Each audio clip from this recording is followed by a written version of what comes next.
Ya Rasulullah salamun alaik Ya rafi'ash shani wad daraji Ya Rasulullah salamun alaik Ya rafi'ash shani wad daraji. Bismillahirrahmanirrahim.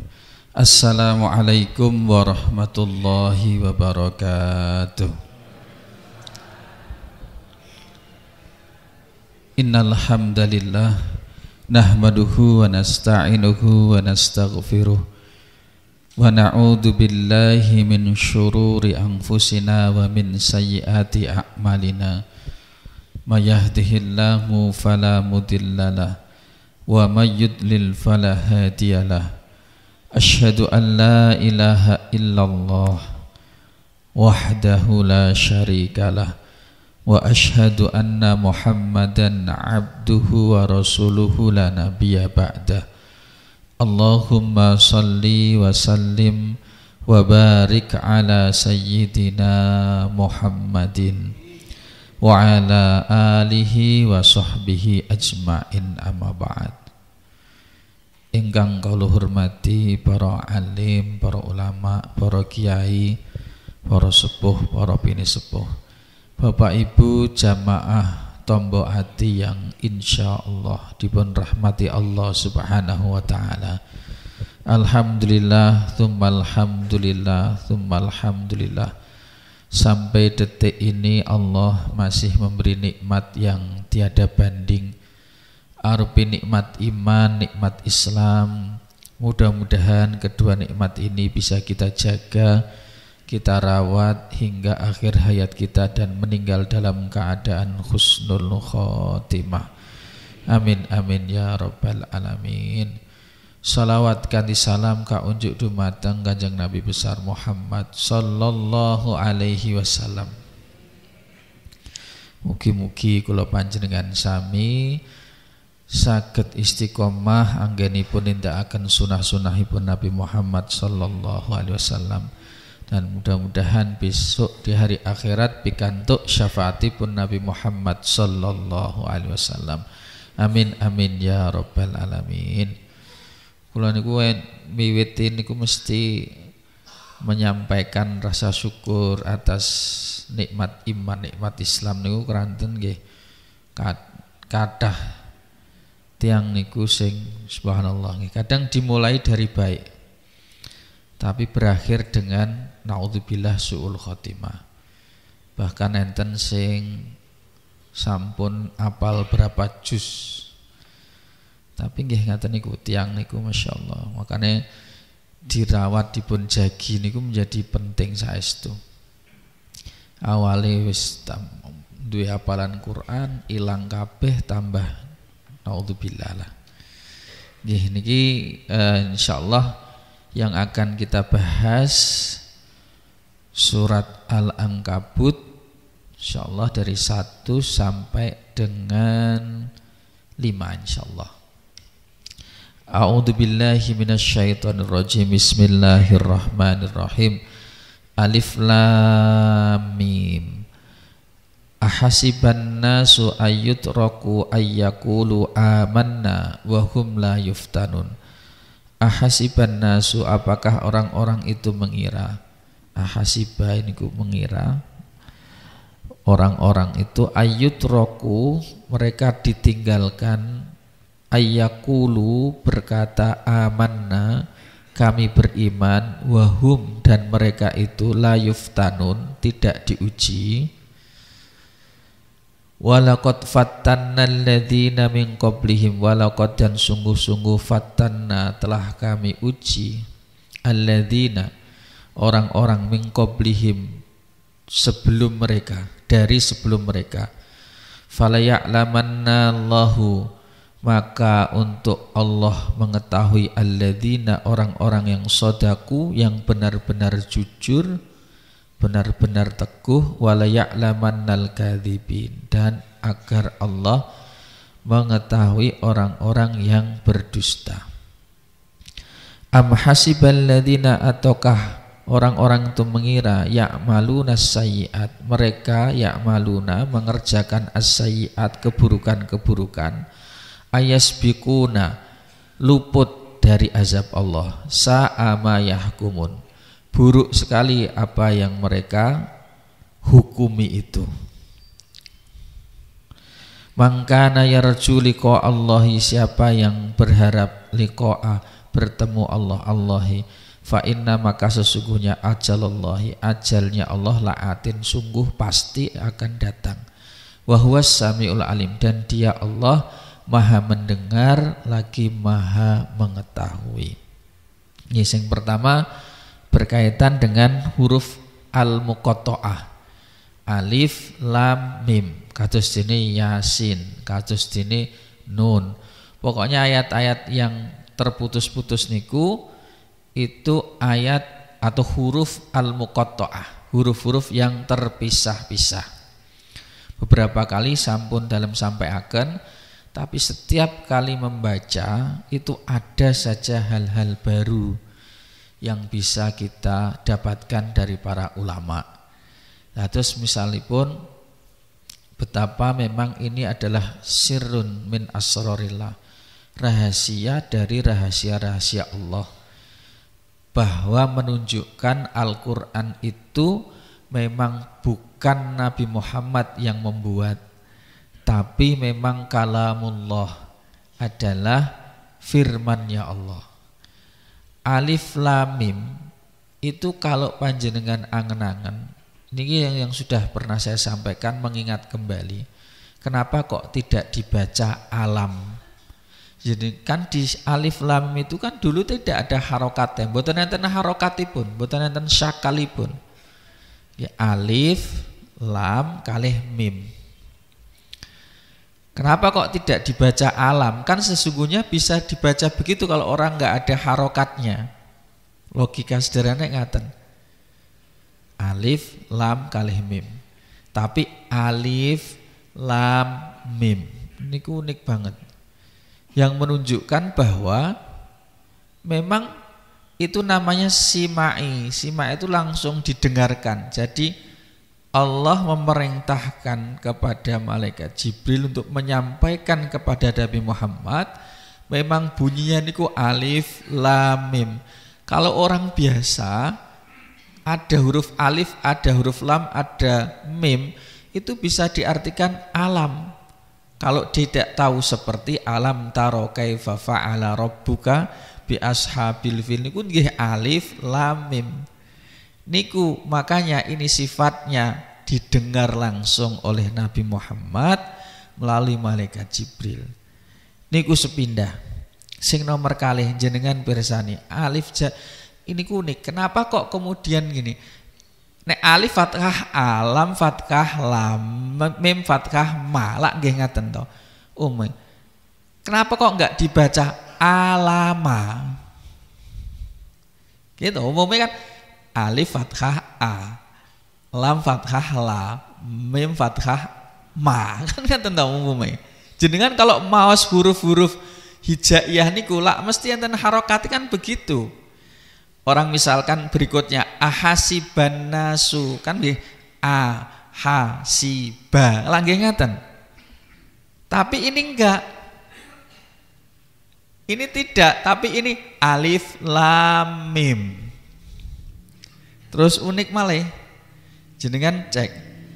Selalu kalau diberhentikan niku wakof belakang ayat-ayat selain dari huruf-huruf yang terpisah-pisah niki wau, niku lak mesti enten harokate. Cobi misalipun wahum la yuftanuna, aslinya kan begitu. Terus diwakofkan, tapi tetap ada terusannya, wasolnya walaqad fattana.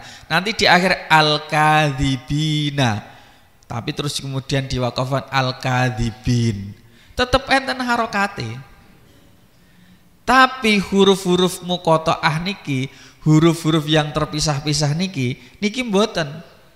Coba alif lam mim. Kunik niku. Kata ulama ngaten. Itulah mengapa Rasulullah mengatakan bahwa pahala Saya tidak mengatakan la aqulu alif lam mim itu harf. Alif lam mim itu bukan huruf, tapi alif itu huruf, lam itu huruf, mim itu huruf. Maka pahalanya orang membaca Al-Qur'an itu per huruf. Alif, lam, mim, berarti pun 3. Betapa banyak panjenengan membaca ayat Al-Qur'an, jika dikalikan setiap huruf, 1 huruf saja merupakan pahala. Itu Masya Allah, luar biasa. Makanya unik ya. Padahal jenengan misalnya contoh, jenengan cek marketing Al-Quran, misalkan nun begitu, mesti kan di atasnya ada harokat panjang gitu toh. Kulo kemotan saestu konco kulo teng kelas nih kurian, niku disuruh baca, coba baca. Nah dia iki rondok pancene nggih pas ngleyor ora krungu gurune ra ngrungokno diwaca ngoten. Sak kelas guyu kabeh. Kan asline kan nun. Tapi kula tuh gumun, bocah sing rondok bedik-bedik ning ngaten iki teng pondok rondok bedik. Tapi subhanallah nggih. Pancen jalan orang tuh beda-beda. Sakniki dadi pengusaha sukses kok. Subhanallah. Dadi nek wayahe kula enten bakti sosial ngono kuwi tak jaluki sumbangan. Kok iki tapi piyambake nek acara apa njaluk donga kula. Dadi aku ngene, ya Allah, wong-wong sing dik biyen ning pondok bocah mbawa wedik digundul bareng ngono iki. Masyaallah. Sukses saestu niku. Yo kaji bareng yo masyaallah, luar biasa. Tapi zaman biyen ning pondok bedik ra kaura. Dadi tiyang niku mboten saged di prediksi. Maca nun nah ngono jenenge. Masyaallah. Tapi subhanallah, berkahipun. Yang berikutnya ketiga, ini ulama mengatakan ini, coba jenengan cek ini subhanallah. Ini saya dapatkan dari Syekh Fadil As-Samarai, seorang ulama ahli bahasa dari Irak. Beliau mengatakan begini. Jadi kata-kata alif, lam, mim atau semua huruf-huruf yang sifatnya terputus-putus, nun, yasin, itu setiap kata-kata yang tertulis di situ alif ada lam dan kemudian mim, maka ayat-ayat berikutnya yang paling banyak itu pasti lam, alif, lam dan mim. Nanti misalkan shod, maka yang paling banyak itu mesti shod, ada kata-kata shotnya. Itu ajib kata dia.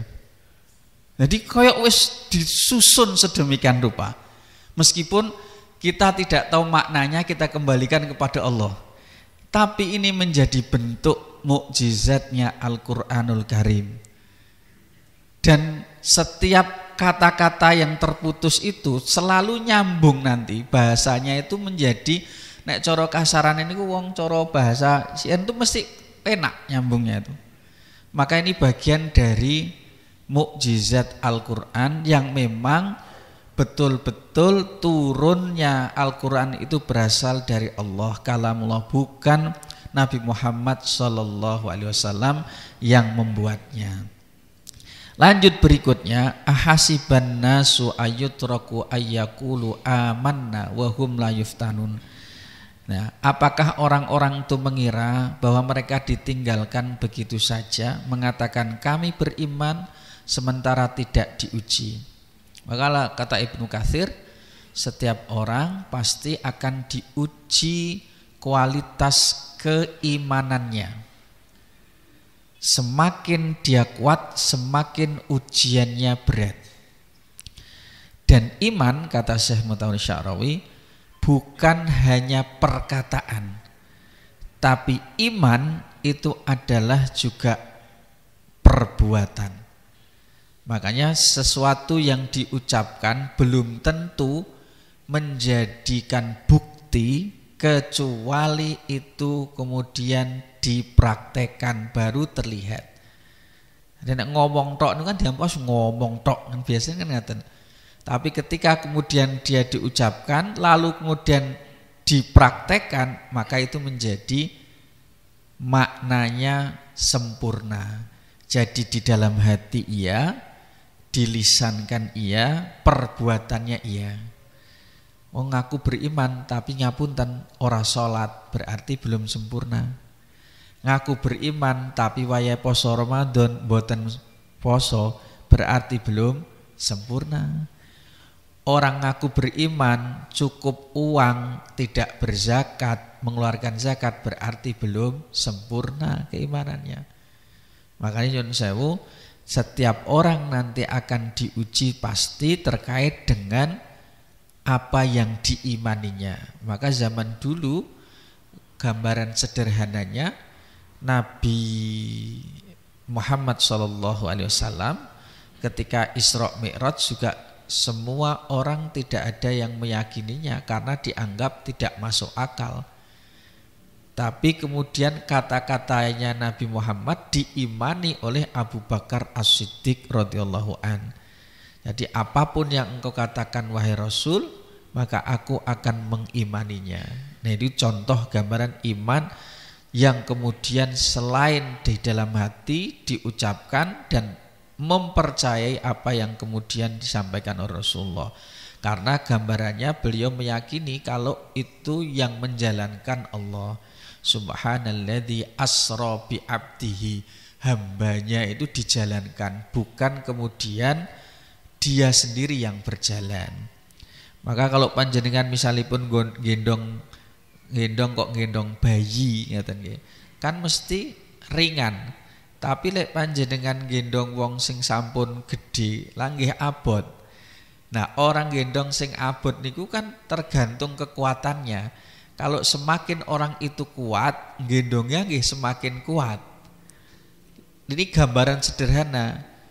Kalau itu Allah yang memperjalankannya, yang tidak terbatas kekuatannya, berarti tidak ada sesuatu yang mustahil. Nah, kembali kepada tadi, niki saya ambilkan dari sebuah kisah. Jadi kisah seseorang yang diuji oleh Allah. Dalam kitab Athiqat ya, Lil Ajali ini diceritakan bahwa iman itu memang akan diuji. Dan ini kejadian yang unik banget. Kalau wawasaken, jadi di Mekah, kanat fi Makkata imra'atun tamliku minal jamal wa ma ja'alaha tadhunnu alla ahad yastati'u ru'yat wajhiha duna ayyaqa fi shibaki fitnatiha. Saking ayune, jadi di Mekah itu ada orang yang cantik, saking ayune pokoknya wong angger delok wajahe mesti jatuh cinta. Jenengan gambaraken kaya sapa ya, aku yo mbasa. Jadi indama nadharat yauman fil mir'ah, ketika dia itu melihat di cermin, sa'alat zaujaha maghruratan, dia bertanya kepada suaminya, wis dibojo niki, dengan bangganya, atara yara ahadun hadzal wajha la yuftanu bihi, apakah kamu melihat bahwasanya kalau ada orang melihat ke saya dia enggak tertarik dengan saya? Kata suaminya, ono wong sing ora tertarik karo awakmu. Sapa itu? Namanya Ubaid bin Umar Al-Makki. Beliau adalah seorang tabi'il jalil, orang yang soleh betul. Maka kemudian niki sing lucu nggih ngaten. Izin karo bojone supaya dia mencoba untuk menggoda. Lho ngono bojone yo diizinno. Niki aneh iki. Akhirnya kemudian dalam cerita ini singkat cerita, enggak usah kula wacaken terlalu panjang. Akhirnya kemudian dia bisa menemui Ubaid bin Umar di posisi tempat mau menuju Ka'bah ngaten niku. Lalu kemudian dia menyatakan apa yang justru ngono dibuka wajahnya, lalu kasyafat an wajhiha, betapa kemudian cantiknya begitu. Lah, yang namanya Ubaid bin Umar itu kan bertakwalah kamu kepada Allah. Lalu kemudian saya itu tertarik dengan dirimu. Sing wedok ngomong ngono. Mau enggak kamu kemudian melampiaskan hasratmu ke saya gitu. Ubaid bin Umar ketika seperti ini dia berkata, aku mau kalau kamu mau menjawab pertanyaanku dengan jujur. Kalau kamu menjawabnya dengan jujur, maka aku akan kemudian mau menjalankan apa yang kamu inginkan. Kata si perempuan ini, ya saya mau. Apa yang kamu inginkan? Ditanya, lau anna malakal maut ataki liqabdi ruhiki akana yasurruki anni qadaitu laki hadhil hajjah. Kalau malaikat maut datang kepadamu untuk mencabut nyawamu, apakah kamu senang aku melampiaskan hasrat kepadamu? Dijawab tidak.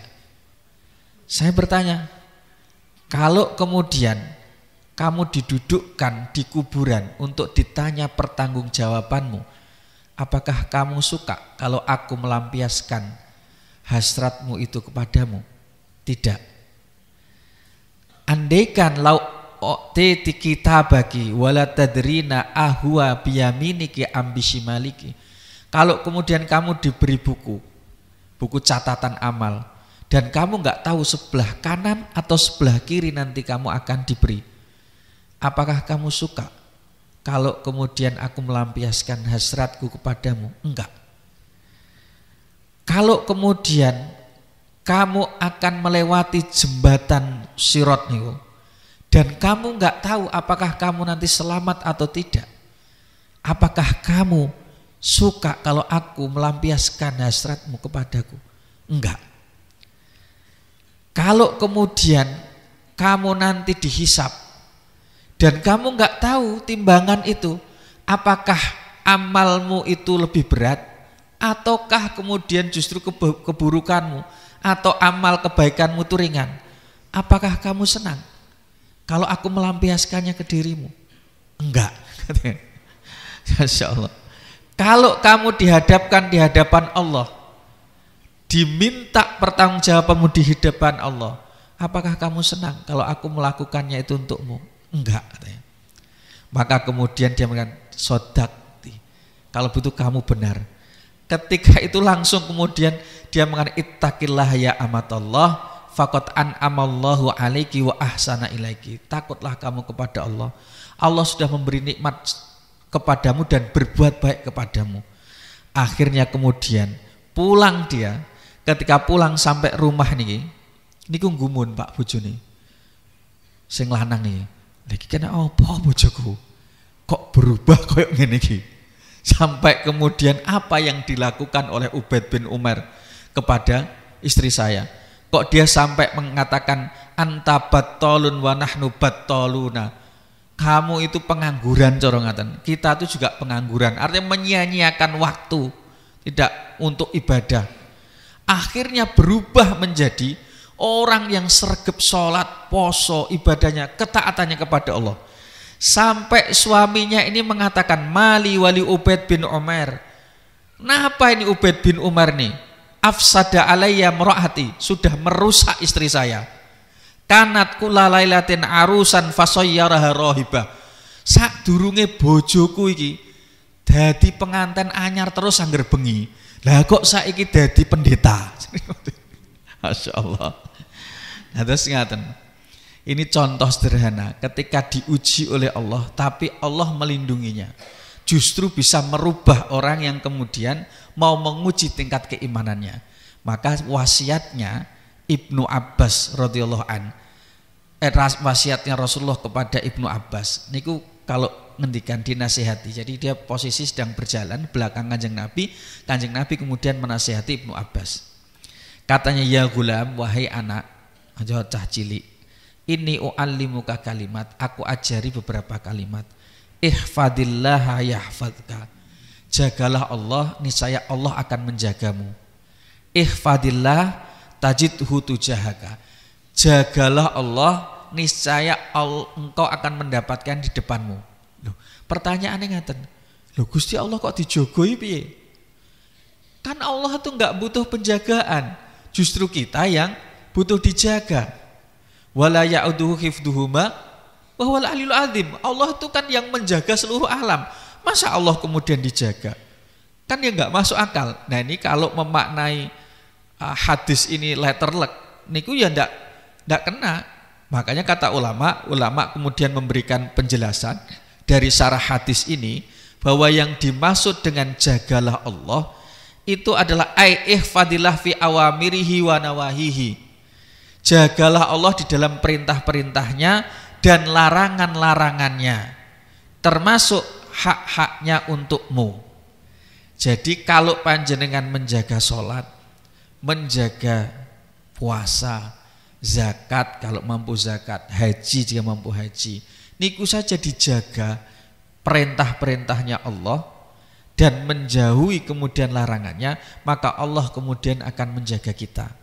Itu makna ihfadillah.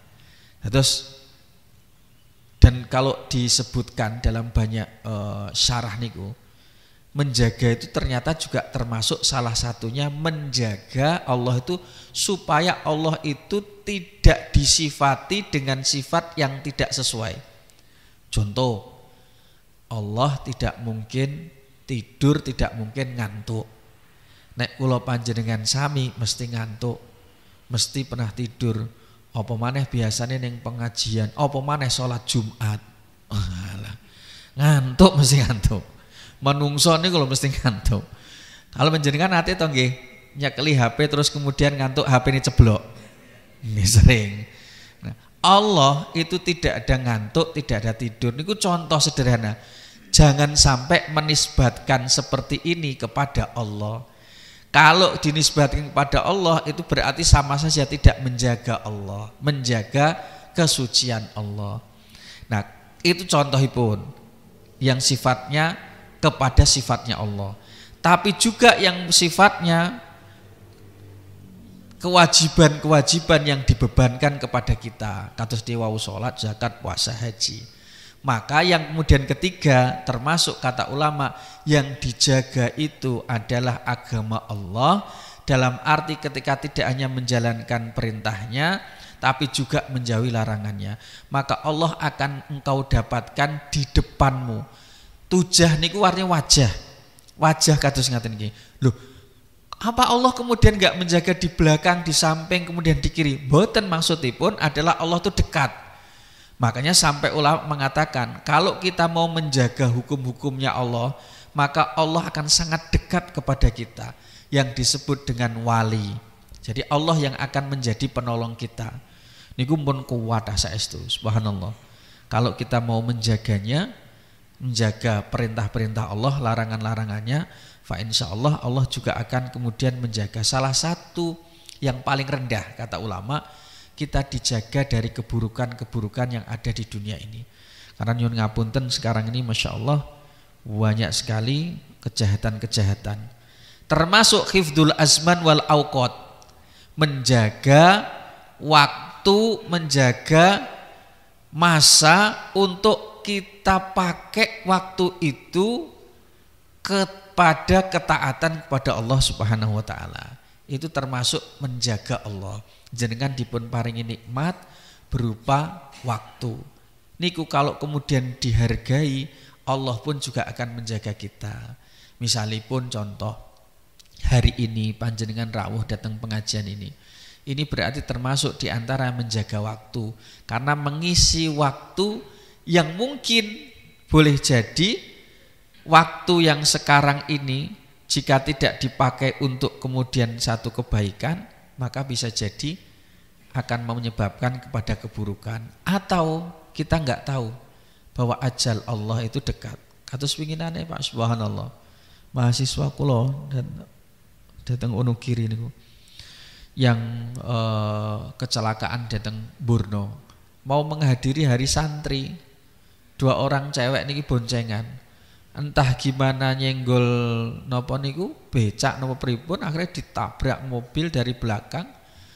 Mobilnya melarikan diri.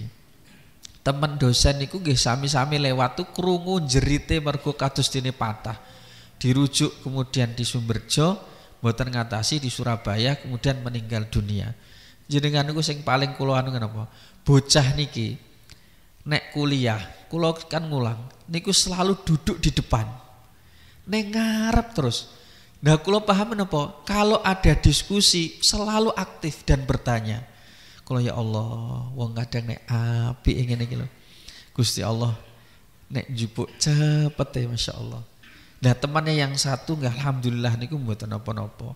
Artinya kadang-kadang sesuatu yang tidak terprediksikan itu bisa terjadi. Makanya waktu itu menjadi sangat penting sekali. Kalau kados winginane niku kula niku kan ngaos nggih. Sakniki kan subuh niku kan maju to, kirang seperempat nggih, jam 4 kurang seperempat kan pun. Lah kula niku teng kamar mandi rondok suwi. Akhirnya terus kemudian terus krungu adzan. Kula nggih banter to teng kene masjid pondok anune Asri niku. Kula banter sampai teng riko niku.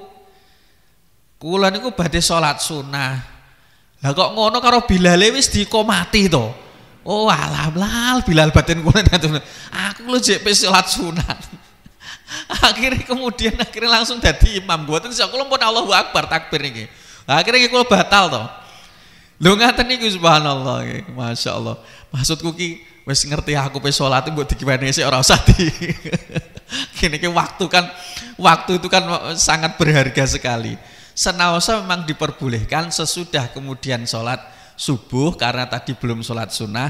Niku kemudian setelahnya bisa. Cuman aku wedi nek sholat nang kono kok dikira, loh berarti nek sholat sunnah ba'da subuh. Ngono. Nggih tambah repot ki kok wong ora mudeng bahaya ki ngoten. Akhirnya aslinya getun karena waktu itu nggak bisa kembali. Gitu loh. Cara ngaten aku kehilangan waktu yang Kanjeng Nabi ngendikan khairum minad dunya wa ma fiha, lebih baik dari dunia seisinya cara kasarane. 2 rakaat ki lho. Ngono ki mbok yo wis ngerti ngono maksudku ki. Mbok ngono iki langsung malah Allahu Akbar ngene kan. Allahu Akbar piye to. Ya Allah aku ngaten.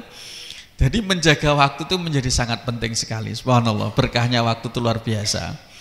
Nah, nyun sewu. Nah, berikutnya kalau kita ini menarik sekali kata ulama. Ketika kita menjaganya dalam posisi panjenengan di posisi sedang lapang. Kados ngaten iki. Panjenengan dalam posisi lapang. Maksudnya lapang pripun? Nyun sewu. Asline jenengan niku saged tindakan teng pundi-pundi. Asline jenengan saged cara ngono layah-layah. Aslinya panjenengan niku saged punya ada waktu yang tidak sempit ngeten maksudipun. Tidak ada kegiatan yang jenengan saged memilih kegiatan-kegiatan yang lainnya. Lapang sekali. Bahkan mungkin kondisi hati sedang senang. Kondisi hati sedang senang.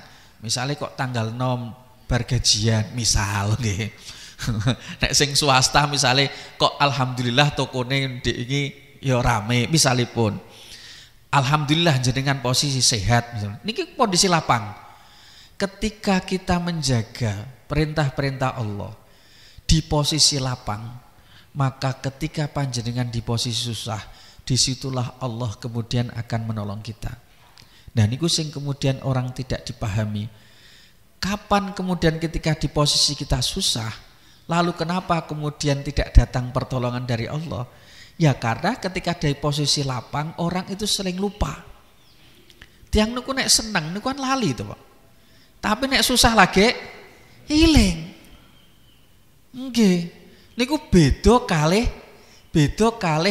nek ini kalih Gusti Allah. Wong nalikane seneng iku lali Gusti Allah. Tapi nalikane susah lagi iling Gusti Allah. Tapi nek manungso nalikane seneng lak kathah kanca. Tapi nalikane susah padha mere kancane. Gitu.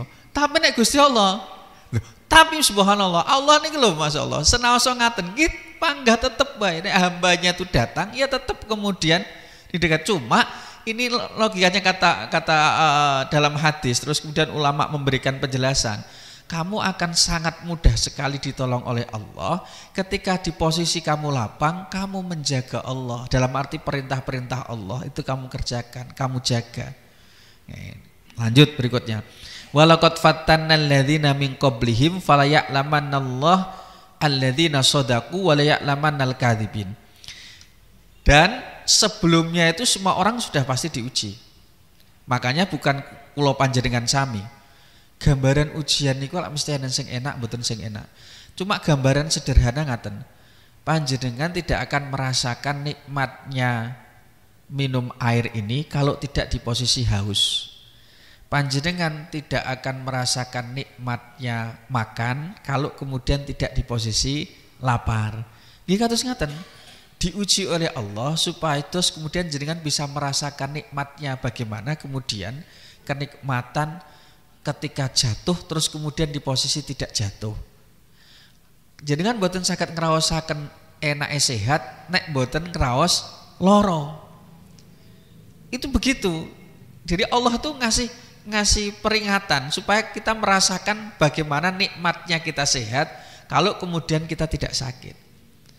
Nah, ulama-ulama itu jelaskan, coba lihat cek nabi-nabi dulu itu apakah mereka hidupnya selalu enak? Enggak, ujiannya banyak sekali. Dan Allah sebenarnya ujian itu hanya untuk mengetahui mana yang benar-benar dia jujur keimanannya dengan orang-orang yang berbohong. Artinya dengan kedustaan. Mek cuman ngomong tok. Makanya nyun sewu. Coba kita jenengan cek. Imam Ghazali kalau dalam kitab Ayyuhal Walad niku beliau mengatakan ilmu muake ora manfaat kalau tidak kemudian diamalkan. Kalau tidak diamalkan, karena amal itu akan berbuah rahmatnya Allah. Nah, rahmatnya Allah berbuah surganya Allah.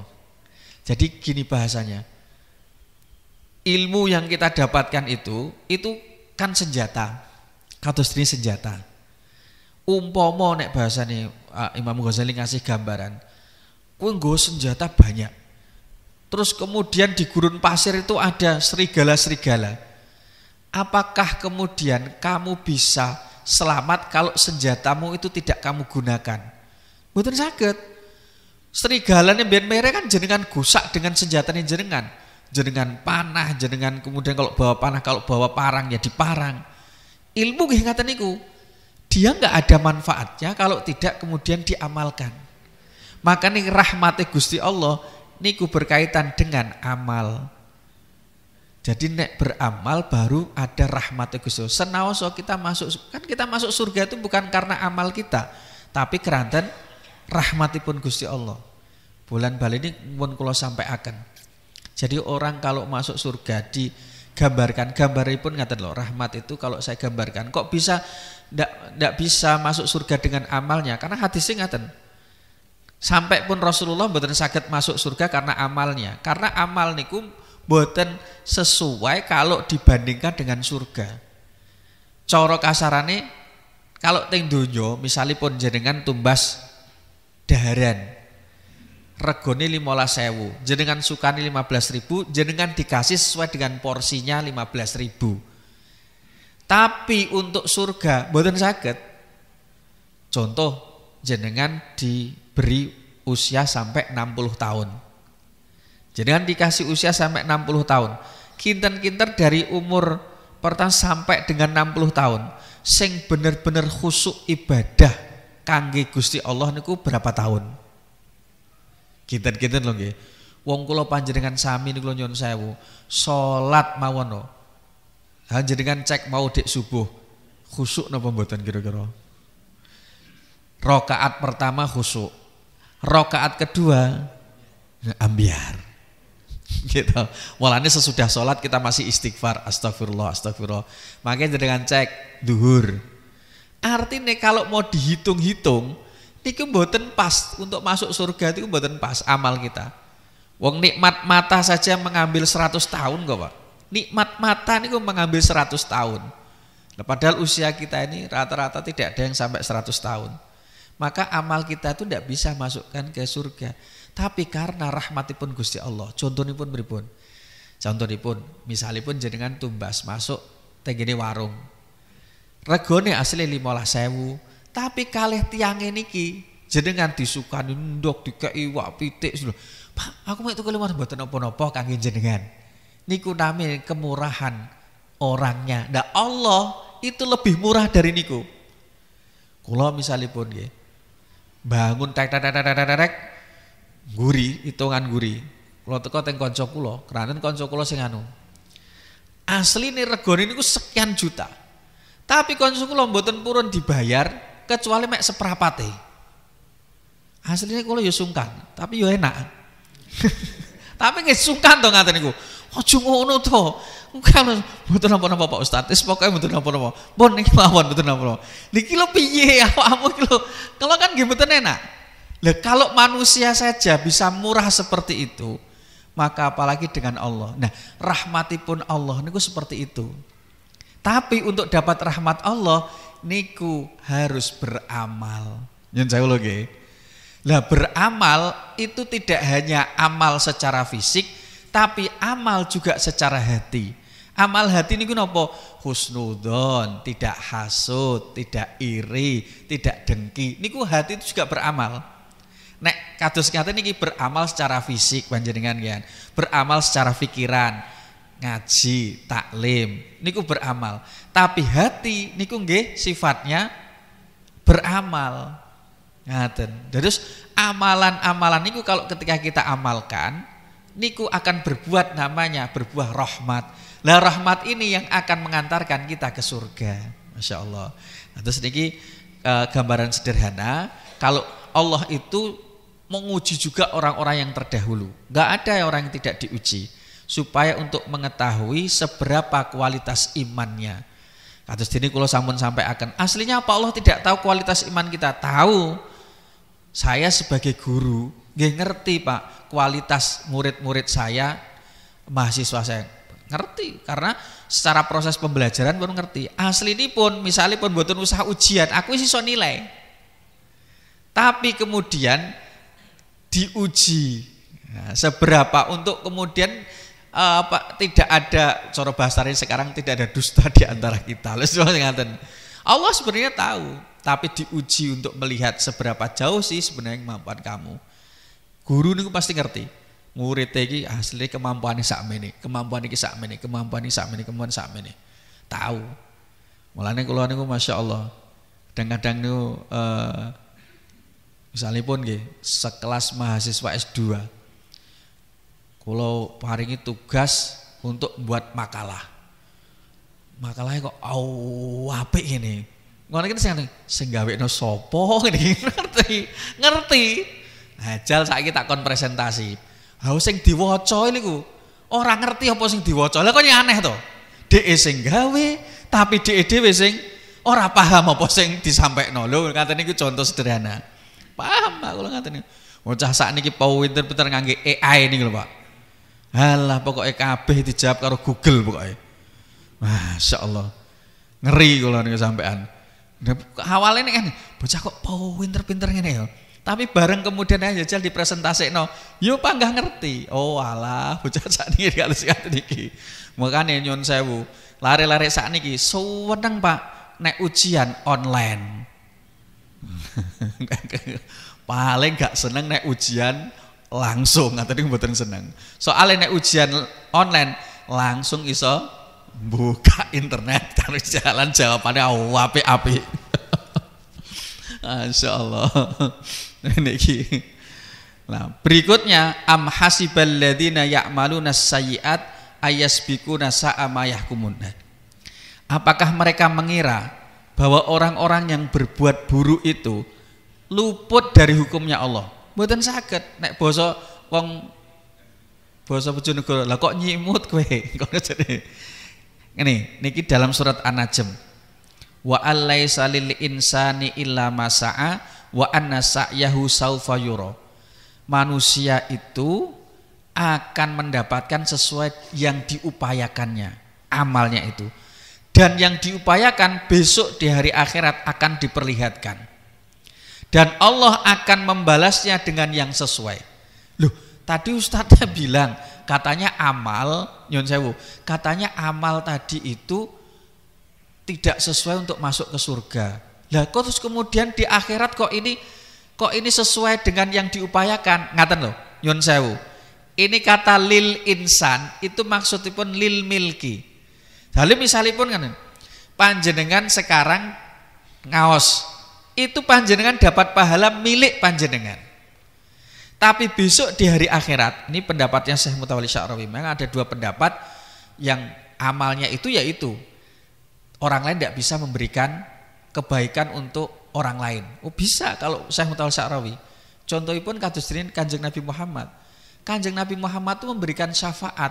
Berarti sama saja panjenengan mendapatkan kebaikan dari orang lain. Dalam banyak hadis juga disebutkan kebaikan orang lain juga bisa memberikan kebaikan kepada diri kita. Kalau orang lain tersebut adalah orang lain yang baik. Makanya kalau wa alaisa lil insani illa masa'a, dan tidaklah manusia kecuali mendapatkan yang dia upayakan. Benar. Panjenengan sekarang ditimbang misalipun amalipun, panjenengan ya dapat amal segitu. Tapi nanti bisa mendapatkan dari orang lain atas kebaikan orang lain. Niku gambaran pun. Maka contohipun ngeten. Kanjeng Nabi nate to nggih, mboten purun nyolati tiyang sing tasik gadah utang. Terus ditanya para sahabatnya, ini apakah ada yang kemudian mau melunasi? Akhirnya ada yang melunasinya. Baru setelah melunasi Kanjeng Nabi mau mensolatinya. Berarti kan orang lain yang berbuat baik tapi dia mendapatkan. Makanya nyuwun sewu niki ngatos-atos nggih memahami niki. Keranten memang ada pendapat. Memang betul saya baca di tafsir Ibnu Katsir.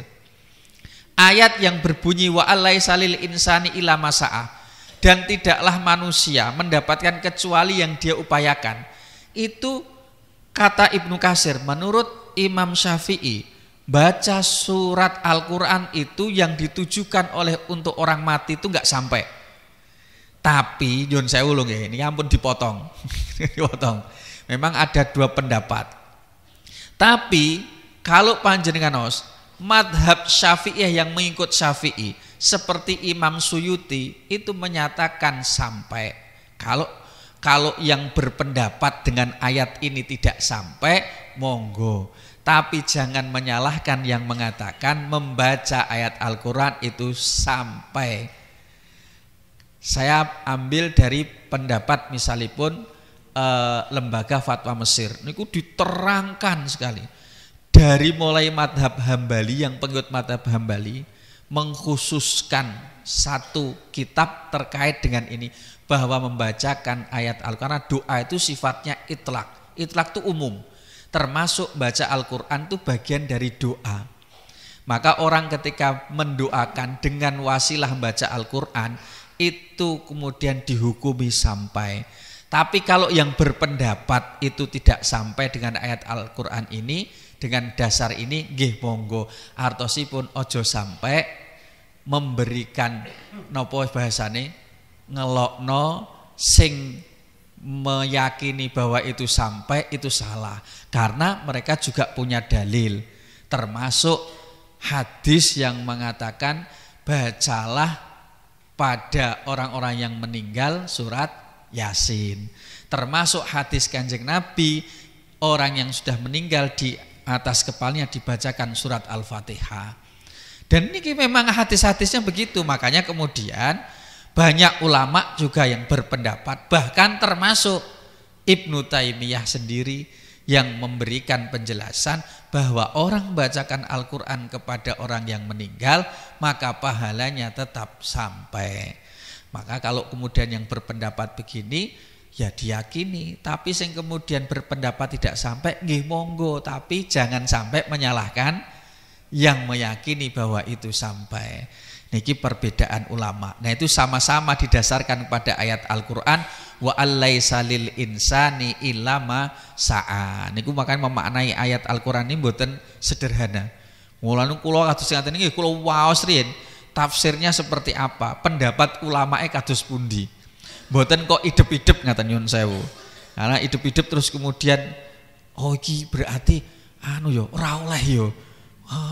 Nek ngono haram yo. Nek ngono apa jenenge hukume ngaten iki wong-wong sing lakoni kuwi berarti dosa ngene kan. Nah, ngaten iki mun atos-atos karena memahami satu ayat dan memaknainya itu butuh kemudian tidak sederhana, butuh satu proses. Nggih. Kula lanjutaken wa anna sa'yahu saufa yura, maka upayanya itu nanti akan diperlihatkan besok di hari akhirat. Makanya yang namanya sa'yun, upaya itu kan sesuai dengan kemampuan seseorang. Misalipun nek sampun sepuh, jenengan wau sing sepuh-sepuh munggah Dhuwur niki lak kos-kosan to Pak nggih. Nggih. Tapi nek sing jek enom niku lak nggih panggah biasa mawon. Artosipun niku masing-masing itu akan mendapatkan sesuai dengan upayanya. Semakin tinggi upayanya, semakin kemudian berat juga timbangannya. Semakin tinggi kemudian orang kok senaoso sampun kula ngaten wong nek senaoso sampun sepuh terus kemudian masih tetap terus semangat, itu malah justru karena ada orang gini, wis tuwek kok wis nang omah ae, mek apa melok pengajian bereng. Kesel kowe engko tambah rematik kemlo kumat. Nyun sewu. Kalau jenengan mau membaca yang ini sesuai dengan yang dimampukannya, kalau dia kemudian masih semangat dan berusaha untuk mampu, dihitung secara prosesnya oleh Allah. Makanya nyun sewu, Allah itu kadang melihat prosesnya, tidak kemudian harus kemudian hasilnya. Proses seperti apa? Semakin dia menjalani kesulitan, semakin kemudian prosesnya sulit, semakin kemudian berkahnya juga banyak. Lah niku sing tidak banyak dipahami oleh orang-orang sakniki. Lari-lari niku nggih ngaten niku, Pak. Nek sinau niku pengennya cepet. Makanya langsung kemudian buka internet. Dibuka internet, jawaban kabeh ini lalu internet. Dan niku jenenge jalan pintas. Berkah niku lho benten kalih tiyang sing maos. Mulai maca niki kitabe sinaune niku sampun benten. Prosesnya itu sudah berbeda. Hasilnya fa insyaallah beda. Buktinya apa? Kula niku gumun. Lari-lari itu diskusi, jawab Pak. Terus habis itu kan selesai, lewatnya kan HP. Terus baru kita tahu, ndak Mas terang noneh ora usah nganggo HP. Mboten sakit terangno. Nyun sewu. Ini karena sekarang anak-anak sekarang ini nyun sewu pengen itu jalan pintas. Mboten menggunakan proses. Nah ini gambaran sederhana. Tsumma kemudian dilanjutkan tsumma yujzahul jazaa'al aufa. Lalu kemudian dia akan diberi balasan sesuai yang dia lakukan. Tapi tadi kalau sampai akan karena rahmatnya Allah, aslinya kita semua ini, amal kita ini tidak mampu untuk membeli dalam tanda kutip surga. Tapi karena rahmatipun Allah, makanya kata ulama kan di sini disambutkan lanjut ayat Al-Qur'annya itu disebutkan, makanya kalau siapa yang ingin bertemu dengan Allah, kalau di dalam surat yang lainnya Al-Kahfi misalkan, maka hendaklah dia kemudian beramal kalau pengen bertemu dengan Allah. Nah salah satu nikmat tertinggi itu bukan surga, tapi bisa bertemu dengan Allah. Kalau sudah bisa bertemu dengan Allah, maka bisa memandang wajah Allah seperti bulan purnama, tidak tertutupi, terhalangi. Itu nikmat yang sangat tinggi sekali. Makanya orang-orang ketika beramal itu tingkatan. Enten sing pengen mlebu swarga, tapi enten sing pengen mendapatkan rahmat Allah, ridhonya Allah. Enten sing pengen bertemu dengan Allah. Ini ku mun tingkatan-tingkatan. Tapi napa kula niki nek pengen mlebu swarga salah Pak? Mboten. Tetap, tapi ada orang yang punya motivasi ketika dia beramal itu ingin bertemu dengan Allah, liqa Allah. Tidak hanya sekedar pengen masuk surga. Lah nek aku ketemu Gusti Allah mesti mlebu swarga. Nek neraka ora mungkin asal-asal ngaten. Dados niki gambaranipun. Makanipun nyun sewu ayat berikutnya ini kemudian dilanjut setelahnya niki mangkana yarju liqa Allah fa inna ajalallah la'atin wa huwas samiul alim. Siapa yang mengharap bertemu dengan Allah, maka sesungguhnya ajal Allah pasti akan datang dan dia Allah Maha mendengar lagi Maha melihat. Niki sesuai dengan surat Al-Kahfi ditambahkan famangkana yarju liqa rabbih, siapa yang ingin bertemu dengan Tuhannya falyamal amalan sholihah, hendaklah beramal dengan amal yang soleh. Kalau ulangi lagi, wala yusyrik bi ibadati rabbi ahada, dan tidak mensekutukan Allah. Kalau ulangi bahwa amal soleh ini bentuknya banyak sekali. Salah satunya amal hati. Nah amal hati yang berat ini terutama kaitannya dengan tawakal. Kalau di Mesir itu ada ulama namanya Babsyad. Babsyad itu ngajar, salah satu ulama di abad ke-5 atau 6 Hijriah. Niku ulama niki ngajarnya di Jami Amr bin As. Amr bin As itu masjid pertama yang didirikan oleh Amr bin As di Mesir ketika Amr bin As niku membuka Mesir. Nah, beliau niku ngajar. Ketika ngajar sama istilah jamaah murid-muridnya, enten kucing. Kucing niku datang. Kalih niki dilalah pas kemudian sedang makan. Terus dilemparkan niku. Panganan itu dilempar, dijukuk oleh kucing niki. Kucing ini terus kemudian melayu, datang lagi, Pak. Kalih napa murid niku disukani malih. Jukuk malih, melayu malih. Dirikane belum melayu meneh. Murid niku curiga. Loh, ini kok kucing ini bolak-balik ini, berarti ini pasti bukan untuk dimakan dia sendiri. Diikuti, Pak. Ternyata kucing ini munggah tembok, dilihat. Ternyata di situ ada kucing yang buta. Makanan itu diletakkan di depannya begini. Akhirnya kemudian dimakan. Terus akhirnya beliau mengatakan begini, kalau hewan yang bisu saja Allah kemudian menundukkan kucing lain untuk memberi makan itu, bagaimana dengan saya? Bagaimana dengan saya yang bisa berbicara, sing diwenehi akal? Niku makanya ini diambil hikmahnya bahwa rezeki itu sudah betul-betul diatur oleh Allah Subhanahu wa taala. Ini amalnya itu adalah tawakal, tapi tawakal niku pun hati-hati. Ulama kemudian Syekh Mutawalli Sya'rawi begini, karena beliau sesudah itu, Pak, akhirnya sampai gak cukup gaji ngulang. Nah, niku. Tapi beliau tetap saja kemudian mendapatkan hasil. Tapi begini, Syekh Mutawalli Sya'rawi buat catatan. Hati-hati dengan tawakul yang pura-pura tawakal. Maksudnya pripun? Kowe ngrasa awakmu tawakal, gak perlu mergawe. Tapi orang lain ngasih ke dirimu. Tapi kamu merasa nyaman dengan pemberian orang lain itu. Merasa nyaman dengan pemberian orang lain itu, maka sesungguhnya kamu sudah menjadikan orang lain sebagai beban. Wala takunu kalan alan nas, padahal hadis Rasulullah mengatakan jangan sampai membebani orang lain. Bahasa saya sorry. Kalau kamu benar-benar bertawakal, mesti nih sing jenenge roti seteko sampai nggonmu, ngarepmu kuwi, itu terus kemudian masuk di mulutmu. Harusnya kalau kamu tawakal bener, gak usah mbok kunyah. Dia langsung mlebu dhewe. Tapi kenapa kamu harus mengunyahnya dulu, baru kemudian masuk ke dalam? Subhanallah, kata beliau. Makanya berhati-hati untuk kemudian tidak meninggalkan sunatullahnya. Makanya orang kalau kemudian nyun sewu, Pak, kalau orang kemudian bekerja, maka diniatkan mawon saya mengikuti sunnah Rasulullah. Kanjeng Nabi niku bekerja. Kanjeng Nabi niku bekerja, saya mengikuti sunnah Rasulullah. Tapi pekerjaan saya bukan sebab utama saya mendapatkan rezeki. Tapi itu hanya sebagai perantara. Kalau lagi, makanya ngaten, nyun sewu.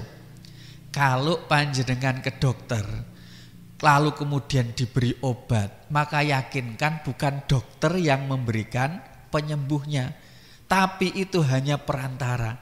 Kata ulama gini, kalau ada orang memberi saya, karena saya minta tolong, karena ayat hadis tadi itu, kalau kamu minta sama Allah, kalau kamu mintalah sama Allah. Loh, aku ora oleh njaluk karo uang.